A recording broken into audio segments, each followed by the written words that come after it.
Ne, nije nas niko kao sad zvao baš na telefone i to, ali je bila objava, da li parovi, ja mislim da su parovi, neka 5., 6., ne znam koliko toga sad ima, 15, 16, valjda sezona je bilo.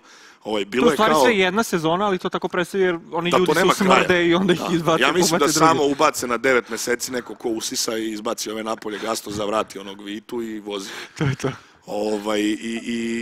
I pročitali smo da na njihovom sajtu ili ne znam gde je bilo kao, neko nam je čak slao to, najviše takvu informacija dobijemo nama tako što nam ljudi šalju šta ko gde piše.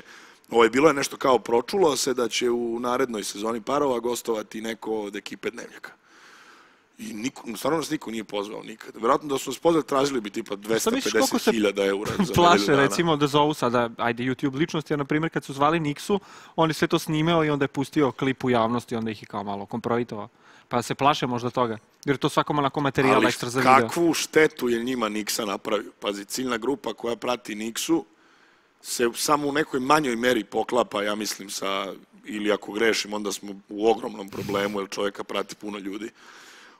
Tako da ne znam. Znaš, kad, mislim, niko mi tu, mislim, to je firma koja funkcioniše po sistemu realitija već 5, 6, 7, 10 godina, nema tu štete.